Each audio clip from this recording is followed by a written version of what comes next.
নায়িকা বনাম ভিলেন। কতটা কিল করলে? হ্যাঁ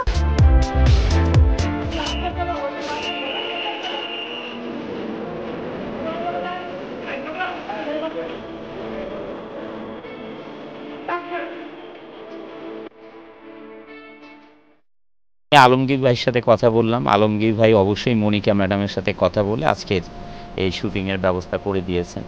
যমুনার সাথে তো ধরেন আমাদের একটা ফ্যামিলি সম্পর্ক, ব্লকবাস্টারের সাথে যমুনার আমাদের একটা ফ্যামিলি সম্পর্ক জানেনই। তা আমরা চাই সব কিছুর মধ্যে যমুনার একটা টাচ থাকুক।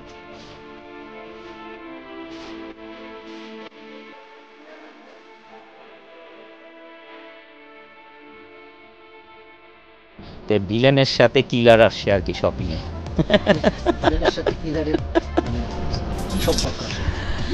সেইটা হচ্ছে সম্পর্ক হচ্ছে হলো যেটা মুভিতে দেখতে পাবেন, এটা টুইস্টই থাকুক।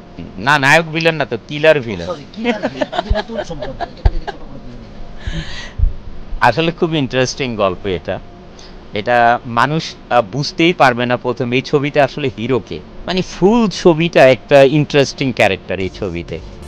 এই ছবিটা লাস্ট পর্যন্ত আপনার প্রত্যেকটা সিনের পরেই পাবলিক চিন্তা করবে আসলে পরে কি হবে। গল্পটা নিয়ে ইকবাল ভাই আমার সাথেই বসছে, আমার মনে হয় নট লেস দেন 15 থেকে 16 বার, যে অন্ত ভাই এইভাবে এইভাবে। ইকবাল ভাই ইজ ভেরি গুড ম্যান। কতগুলো কিল করলাম হিসাব ছাড়া, এটা তো কিল হিম ছবির নামই, অনেক কিল করে ফেলছি। এখন আমাদের ভিলেন নায়িকার সাথে কথা বলে, নায়িকা বনাম ভিলেন। কতটা কিল করলে? হ্যাঁ আপনি তো ভালো ইন্টেলিজেন্ট তৌকির ভাইয়া, সাবাস সাবাস, বাংলাদেশের সাবাস তৌকির ভাইয়া। সিনেমা হলে এসে দেখা হবে যে আমি কি করি। একটু বুঝাই যাবে যখন ট্রেইলার বের হবে, তখন তো বোঝা যাবে একটু।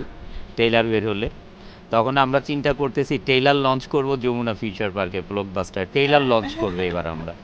বেশ ভালোই লাগছে, মানে এমন এমন কিছু শর্ট ছিল যেটা আসলে আমি কোনোভাবেই দিতেই চাচ্ছিলাম না, যে না এটা কিভাবে করব। তখন ইকবাল ভাই বলছিল যে না এটা করতে হবে, এটা তো সিনেমা।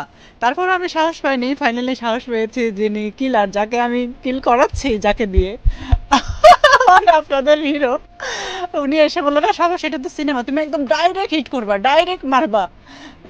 এই বিষয়গুলো দেন আমি সাহস পেয়েছি আসলে কাজগুলো করতে। আসলে এটাই হওয়া উচিত একজন। আমি তো সেটাই বললাম। এটা টুইস্টিং, এটা হচ্ছে আপনাদের জন্য সারপ্রাইজ থাকবে সিনেমা হলে, যে এবার হিরো হিরোইন মারামারি করলো কিনা, না এটা সারপ্রাইজ থাকুক। আর ইনশাল্লাহ দর্শক আবারও দেখা হবে রোজার ঈদে কিলহিমের সাথে।